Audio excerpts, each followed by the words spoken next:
My name is Isaiah Sarikova, and I am 36 years old. I live in the restless, grinding heart of New York City, a place where people usually believe they are the masters of their own destiny, shaped by their own hands and their own bank accounts. I was one of those people, born to Kazakh parents who valued hard work and the tangible rewards of the American dream. I grew up in a household where tradition was a memory and religion was something we had left behind in the old country. To me, Christianity was always a cultural relic, a set of ancient rules that didn't fit the fast-paced, digital world I inhabited. I saw it as something people leaned on when they weren't strong enough to face the harsh realities of life on their own, a mental safety net for those who couldn't handle the cold truth of our existence. I worked as a senior consultant, climbing the corporate ladder with a singular focus, believing that if I could just earn enough, achieve enough, and buy enough, the underlying emptiness of my life would finally be filled. Just last month, I thought I had reached the summit. I bought my own house in Queens, a beautiful Victorian that I planned to renovate into a masterpiece. It was February 14th, 2026, a day the rest of the world was celebrating romance, but I was sitting alone in my new home. The house was vast and echoey, completely empty, except for a single gray suede couch I had moved in the day before. I hadn't even bought a bed yet. I sat there in the dim light of the evening, staring at the bare walls, and for the first time in my life, the weight of my success felt like lead. I had everything I had ever worked for, yet I felt like a ghost haunting my own life. Driven by a sudden, inexplicable impulse, I slid off the couch and knelt on the cold hardwood floor. I didn't know who I was talking to, but I put my forehead against the fabric of the couch and whispered a prayer. I asked if there was anyone actually listening, if there was a purpose beyond the spreadsheets and the meetings and the hollow pursuit of more. I didn't ask for a sign. I just asked for the truth. I never heard the explosion. Later, they would tell me that a gas line in the basement, corroded and forgotten, had been leaking for days. A single spark from the old heating system was all it took. 1 second, I was whispering into the suede of my couch, and the next, there was no couch, no house, and no body. I didn't feel the heat or the pain of the blast. I felt a sudden, violent release, as if I had been wearing a suit of armor 10 sizes too small, and it had finally been stripped away. I was floating in a space that wasn't dark, but wasn't quite light either. I could see the wreckage of my house below me, the orange flames licking at the night sky, the sirens of the FDNY screaming as they turned the corner. But I felt no connection to it. The 36 years of striving, the debt, the ambition, the fear of aging, it all vanished in a heartbeat. Then the light appeared. It didn't come from a single point. It seemed to be the very fabric of the space I was in. As it grew brighter, I saw him. Nothing I had ever seen in a museum or a movie could have prepared me for the reality of Jesus standing before me. He was tall, with skin the color of rich earth and hair like dark silk, but it was his eyes that stopped my heart. They were ancient and young at the same time, filled with a love so intense it felt like a physical weight against my chest. In his gaze, I saw everything I had ever done, every lie I'd told to get ahead, every time I'd looked down on someone for their faith, every moment of pride. But there was no condemnation. There was only an infinite, heartbreaking compassion. I realized then that my skepticism hadn't been a sign of intelligence, but a wall I'd built to keep this very love out. I fell to my knees, sobbing with a relief I can't describe. It was like coming home after a lifetime of wandering in a blizzard. "Isaiah," he said. His voice didn't just hit my ears, it resonated through every fiber of my being, tasting like warm honey and sounding like the rustle of 1,000 trees. "You asked for the truth. Now, you must see the path that lies ahead for the world you left behind." He reached out and took my hand, and suddenly, we weren't in that radiant space anymore. We were standing on a high, jagged peak, looking down at the entire world spread out like a living map.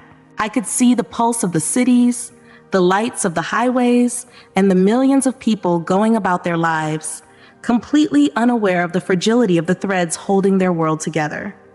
"Look closely, Isaiah," he told me. "The world is entering a season of great shaking. The systems they trust are failing, not because of a single accident, but because they have built their houses on the shifting sands of human pride." He showed me a vision of the coming weeks. I saw the calendar in the sky moving forward from today, February 18th, 2026. I saw people in their offices, staring at screens, chasing the same hollow goals I had chased. I saw the tension rising in the streets of New York, a sense of dread that people were trying to drown out with noise and entertainment. Then the vision slowed down as it reached the beginning of April. The first darkness will be a sign of my authority over the elements they think they have mastered, Jesus said. On April 5th, 2026, the sky will bear witness to the state of the human soul. I watched as the sun began to change. It didn't go out like a candle. It seemed to be veiled by something invisible and heavy. I saw the date April 5th, 2026 glowing in the atmosphere. Across the globe, I saw the birds stop singing. I saw animals retreating into their dens as a strange, bruised purple light settled over the earth. In the vision, I was back in New York City. It was mid-afternoon, but the shadows were long and distorted. People were standing on the sidewalks, holding up their phones to record the sky, laughing nervously, thinking it was a rare eclipse or a strange weather phenomenon. But then, the laughter stopped. At exactly 3 p.m., the light didn't just fade, it collapsed. This was the beginning of the 3 days of darkness. I saw the power plants across the country begin to shudder. It wasn't a failure of the wires or the machines, but a change in the air itself. The electricity seemed to lose its ability to travel. I saw the great turbines in the dams slow down and stop. I saw the lights of Manhattan flicker once, twice, and then vanish into a blackness so thick it felt like a physical substance. This first event is a 3-day Sabbath that I am forcing upon a world that refuses to rest, Jesus explained. For 72 hours, the world will be silent, the screens will be dark, the engines will be cold. In that silence, every soul will have to face the truth they have been running from. I saw a vision of a high-rise apartment in Chicago. A family was gathered around a dinner table, lit only by a few frantic matches. They were terrified because their phones were dead, not just out of battery, but completely unresponsive, as if the very idea of a digital signal had been erased from the world. I saw the father trying to find a flashlight, but the batteries wouldn't work. The laws of physics as they knew them seemed to have shifted. They have made their devices into gods, Jesus said sadly. They believe their connection to the world comes through a glass screen. For 3 days, I will show them that their only true connection is to me and to the people standing right in front of them. I saw visions of the highways during those 3 days. Thousands of cars were stranded, their electronic ignitions useless. I saw people walking along the shoulders of the interstates, carrying suitcases, their faces illuminated by the eerie, faint glow of the stars, which seemed brighter than they had been in centuries. The air was cold, a biting spring chill that seeped into the bones. I saw a group of travelers huddling together under a bridge, sharing blankets they had pulled from their trunks. They weren't talking about their jobs or their investments. They were talking about their children, their fears, and for the first time in their lives, they were asking if anyone knew a prayer. I saw the hospitals, Isaiah. This was the most painful part of the vision. I saw doctors and nurses working by the light of old-fashioned wax candles. I saw them holding the hands of the dying, unable to use the machines that had always been their pride. But in that darkness, I also saw something miraculous. I saw a nurse in a darkened ward in Seattle lay her hands on a child who was struggling to breathe. She didn't have a monitor or a nebulizer. She just whispered the name of Jesus.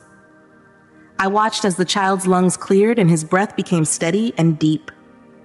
When the false lights of man's cleverness fail, the true light of my spirit will be the only medicine that remains, he told me. This first darkness is a warning and a mercy. It is the labor pain that precedes the birth.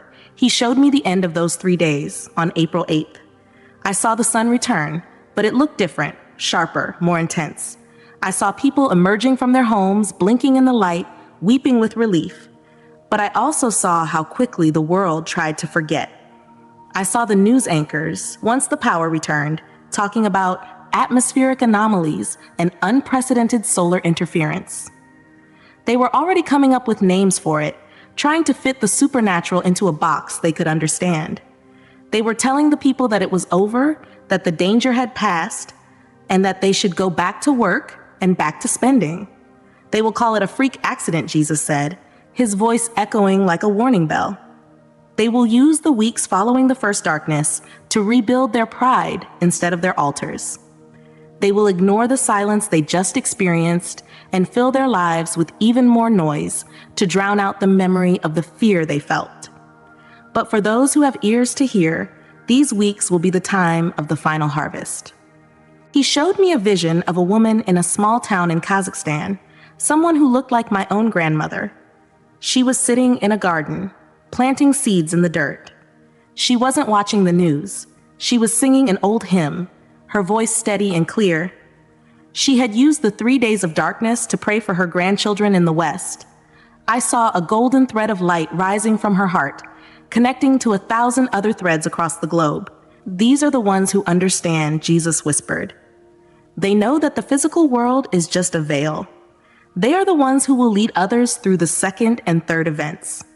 The vision shifted, and the warmth of the spring sun that had returned after the first darkness began to feel thin and brittle. Jesus led me through the months of May and June, and I watched as the world tried to heal itself with bandages made of pride and denial. I saw the leaders of nations standing on stages under bright lights, their voices booming through speakers, assuring the crowds that the event of April 5th was a once-in-a-million-year cosmic glitch. They talked about new regulations and stronger systems, promising that the world would never go silent again. I saw the people cheering, their faces lit by the glow of their replaced phones, desperate to believe that the comfortable life they had built was permanent. They are rebuilding with sand while the tide is already moving, Jesus said. His voice was heavy with a sorrow that seemed to vibrate through the very air. They have mistaken the return of the sun for a return to safety. They used the 3 days of silence to prepare their excuses instead of their hearts. He showed me a vision of a bank in downtown Manhattan. People were standing in long lines, their faces etched with a frantic kind of greed, trying to move their digital wealth into new accounts. I saw the numbers flickering on the screens, billions of dollars moving across the world in the blink of an eye.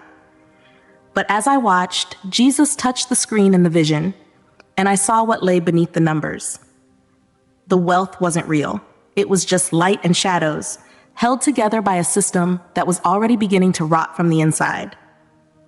The second darkness will not be a veil over the sky, Iser. It will be a breaking of the foundations, he told me. The first was a call to listen. The second will be a test of what they truly value. The calendar in the sky moved to August 12th, 2026. I felt a change in the atmosphere of the vision. The heat of the summer was stifling, a heavy, stagnant air that seemed to press down on the cities. I saw the coastlines of the world, New York, Miami, Los Angeles, London, Tokyo. The ocean, which had always been a source of life, began to behave in a way that defied every human law. I watched as the tide pulled back miles from the shore, exposing the dark, dripping ribs of the ocean floor. I saw people running out onto the sand, laughing and picking up shells, thinking it was a miracle or a strange weather trick. But then the water began to return.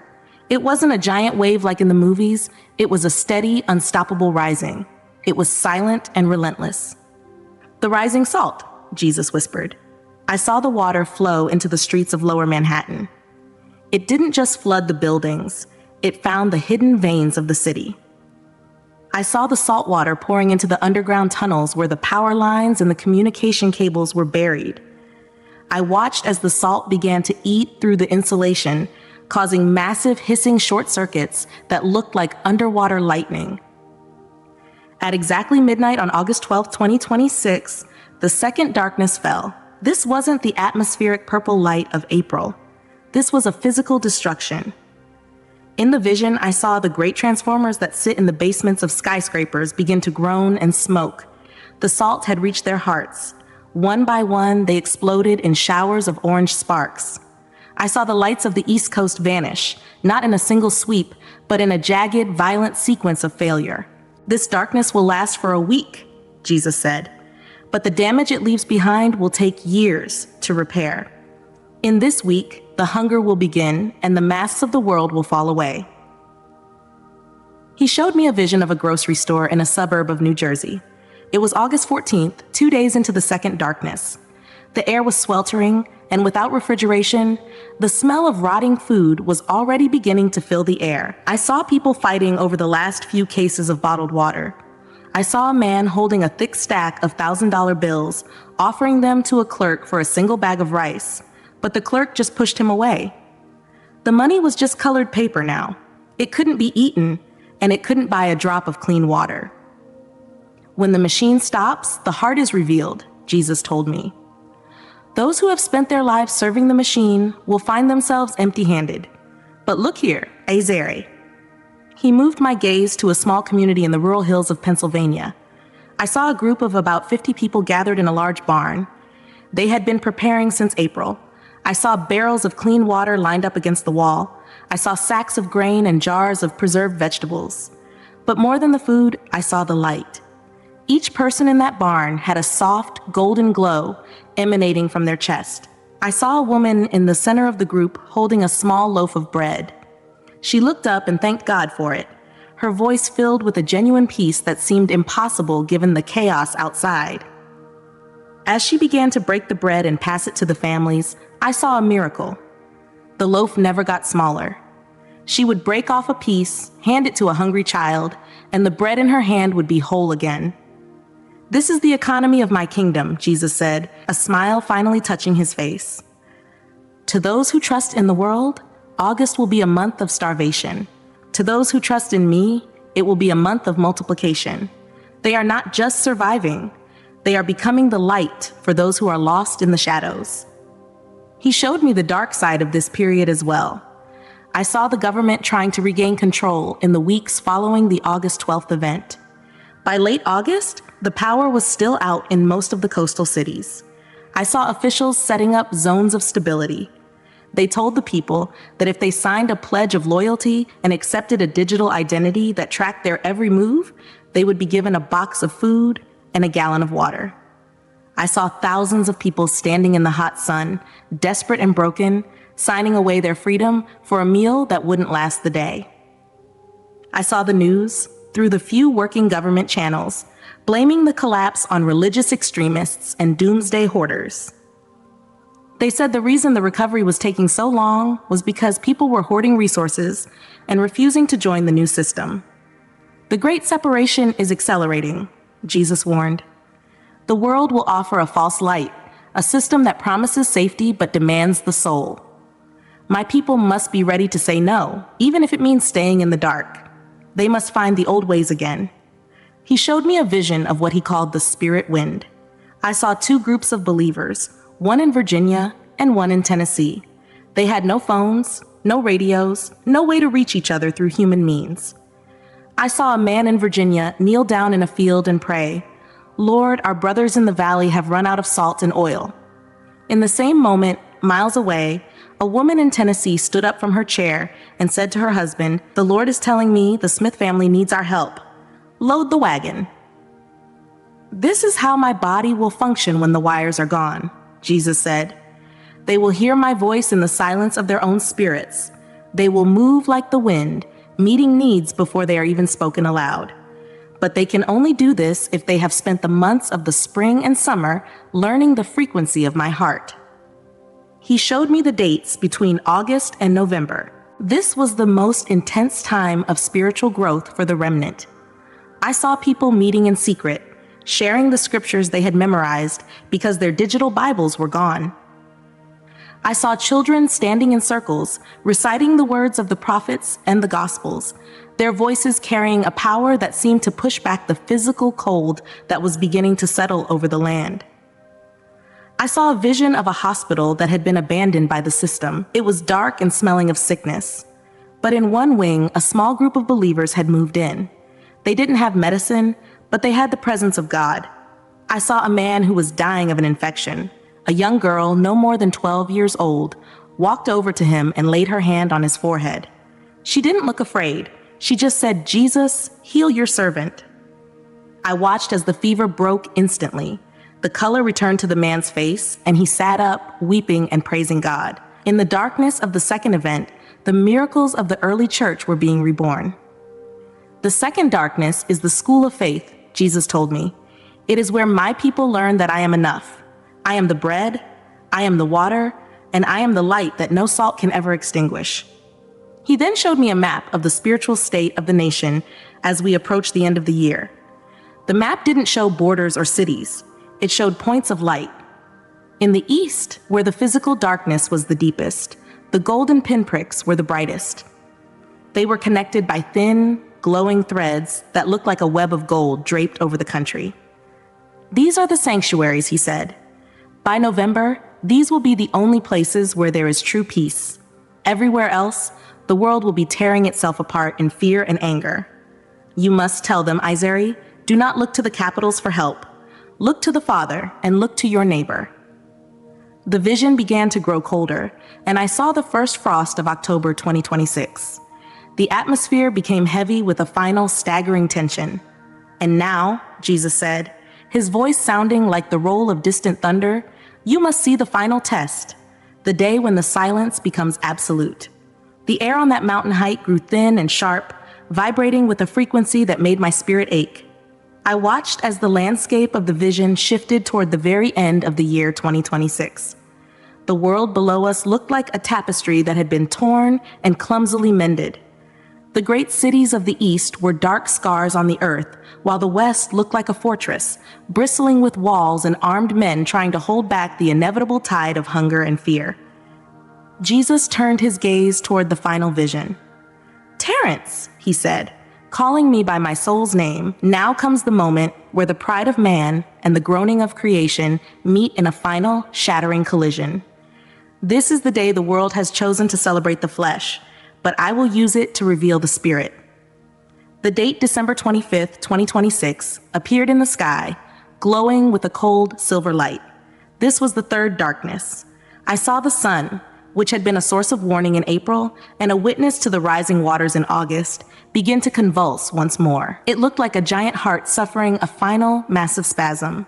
A flare of white fire, larger than anything recorded in the annals of human history, erupted from its surface. It was a whip of pure energy, lashing out across the blackness of space to strike the earth. But at that exact moment, Jesus showed me the human side of the tragedy. Deep beneath the soil of the United States, in hidden bunkers and windowless rooms filled with glowing monitors, I saw men with hollow eyes. They were the ones who had built the digital walls of the world. I saw their fingers trembling over their keys as they sent a final sequence of commands. It was the kill switch. In the first hour of December 25th, Jesus explained, every power plant that is still humming, every substation that has been patched together with wire and hope, every major transformer in the entire nation will be destroyed. The sun will strike from above, and the pride of man will sabotage from below. For 3 days and 3 nights, from the frozen peaks of the north to the sun-drenched tip of the south, there will be no electricity anywhere on the face of the land. The silence will be absolute. I saw a vision of the steel graveyard. I looked down at the great interstates, like I-95 and I-80, which were usually rivers of light. Now, they were packed with millions of vehicles that had died instantly as the dual strike of the solar fire and the cyber kill switch fried every modern engine. Because it was late December, the cold was already beginning to bite with a murderous intensity. I saw a mother in a stalled SUV in the middle of a mountain pass in the Appalachian Range. She was trying to wrap her 3 children in the floor mats of the car because the heaters had failed and the temperature outside was dropping towards 0. Her breath came in ragged, white plumes. She reached for her phone to call for help, but it was a cold piece of glass and metal in her hand, as useless as a stone. I saw her look up at the dark sky and scream a name she hadn't spoken in 20 years. The death toll from this third darkness will be over 30 million people, Jesus said. His voice wasn't cold. It was the voice of a father watching a house fire he had warned his children about for years. Most will not die from the strike itself, but from the sudden, total failure of everything they trust. There will be no trucks moving to bring food. There will be no pumps to bring water to the thirsty. The cities will become refrigerators of their own making. I saw a vision of Chicago. The wind was howling off the lake, a bitter, killing gale that rattled the windows of the skyscrapers. I saw thousands of people trapped in high-rise apartments. Without the electric pumps, the water couldn't reach the upper floors. Without the gas furnaces, which relied on electric igniters and blowers, the buildings became ice boxes within hours. I saw people trying to start fires on their hardwood floors just to stay alive, leading to massive blazes that turned entire blocks of the city into charcoal. There were no fire departments to respond because the hydrants were frozen and the trucks wouldn't start. But then, Jesus touched my eyes again. Look at the remnant, Isiri. Look at those who have kept the oil in their lamps. He showed me a small community in the Ozarks of Missouri. It was the same group I had seen before, but now I saw the spiritual mechanics of their survival. There was a hedge of golden light around the entire town, a barrier that seemed to deflect the freezing wind, creating a pocket of relative calm within their borders. Inside the town, life was moving with a rhythmic, old-world grace. I saw a blacksmith's shop where men were forging hand tools by the red light of a coal forge. I saw a communal kitchen where women were baking bread in large brick ovens heated by wood. They were singing hymns, and the sound of their voices didn't just fill the room. It seemed to provide a physical warmth that shielded them from the despair outside. They are not just surviving, Jesus said. They are thriving because they have returned to the order of the garden. They depend on the soil I gave them and the spirit I breathed into them. They do not fear the December wind because they have already survived the April fire and the August storm. He showed me a vision of a young man in that town who had been badly injured by a falling timber while clearing wood for the winter fires. There were no antibiotics, no X-ray machines, and no hospitals left. I watched as the elders of the church gathered around him in a cold basement. They didn't look panicked. They laid their hands on his shattered leg and prayed with a ferocity I have never seen. I watched as the bone knit together under the skin and the bruising vanished in an instant. When the false lights of medicine fail, Jesus told me, the true light of the healer will return to my people. But they must have the faith to ask. They must have spent the year 2026 learning the sound of my voice. I saw a vision of the scripture scrolls. Because the digital Bibles were gone and many physical books had been lost in the chaos, I saw children in these communities memorizing entire books of the Bible. I saw a 10-year-old girl stand up by a fireplace and recite the entire Gospel of John from heart. As she spoke, the words seemed to hang in the air like golden embers, providing more comfort than the fire itself. This is the restoration, Jesus said. The darkness is the womb of the new world. He then gave me the detailed instructions for the timeline of preparations, emphasizing that the window is closing even as I speak to you today. Tell them the physical preparations must be matched by the purging of the heart, he said. By the time they reach the window of March, they must have already begun their stores. But these days of February, these are for the deep work. I am moving through their homes right now. If there is hidden bitterness, if there is unforgiveness toward a brother, if there is an idol of silver or gold, they must cast it out. I saw a vision of a man during this upcoming window of time. He had a basement full of food, but he had a heart full of hatred for his neighbors. I saw the food in his basement beginning to spoil and turn to ash, even though it was sealed in plastic. His spirit is attracting the darkness, Jesus warned. No amount of preparation can save a man who refuses to forgive. He showed me the timeline again, clear and unmistakable, so I could write it down for you. February 18th, 2026. Today, the final warning, the week of decision. April 5th, 2026, the first darkness, the atmospheric warning, 3 days of silence. August 12th, 2026, the second darkness, the rising salt, the coastal collapse and the beginning of the hunger. December 25th, 2026, the third darkness, the total collapse, the kill switch and the great flare. Isaiah, Jesus said, looking at me with a gaze that felt like it was stitching my soul back together. The world will tell you that you are a madman. They will point to the lights coming back on in April as proof that you were wrong. They will laugh at you in July until the water rises in August. But you must remain steadfast. My sheep will hear my voice in your words. I saw a final vision, the reconstruction. I saw the year 2028. The sky was bluer than I had ever seen it, scrubbed clean of the smog of the old world. The massive cities were quiet, many of them abandoned and reclaimed by the grass, but the countryside was dotted with villages that looked like something out of a storybook. I saw people working together in the fields with horses. I saw schools where the first and only lesson was the love of God. I saw a society where there was no more loneliness, no more evening news to worry about, because people were too busy loving their neighbors and walking with their Creator. The darkness is not the end of the story, Jesus said, his voice echoing as the vision began to pull away. It is the beginning of the greatest spiritual awakening in human history. Those who prepare and endure will see my glory in ways that people living in comfortable times never could.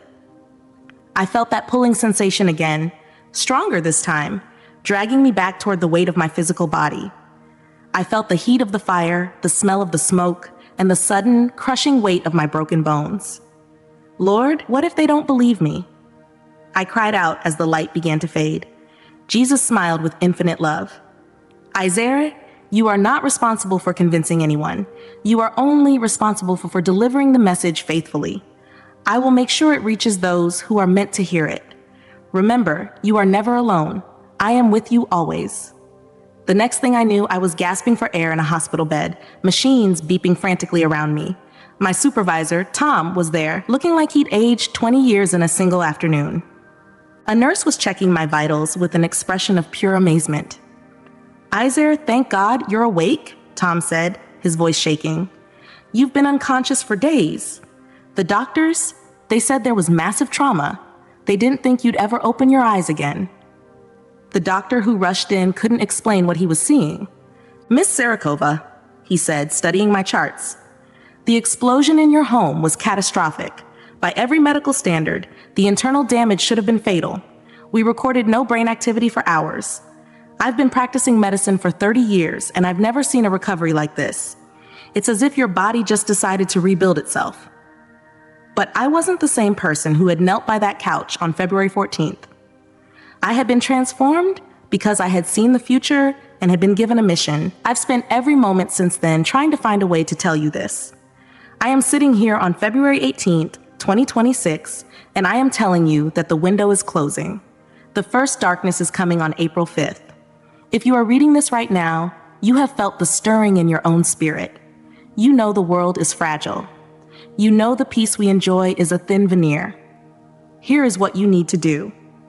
If you haven't stored food and water, start today. Do not wait for the sky to change color. But more importantly, if you have bitterness in your heart, let it go. Build your community. Find the other threads of light in your neighborhood. The choice is yours. You can dismiss this as the ramblings of a woman who survived an explosion. You can explain away my recovery as a lucky break. You can ignore the dates I have given you. Or you can consider the possibility that the God who loves you is trying to prepare you, that he is giving you a warning, not to terrify you, but to save you, that he is calling you to be part of a remnant that will not just survive the coming storms, but will serve others through them and emerge into a world made new. My name is Isaiah Sarakova. I died in an explosion and met Jesus Christ face to face. He sent me back with a warning and a timeline. The first darkness begins on April 5th, 2026. The second begins on August 12th, 2026. The third begins on December 25th, 2026. Between now and then, millions will be lost if they do not listen, but millions more will find the truth and become part of the greatest revival in history. The choice is yours, and time is running out. What will you choose?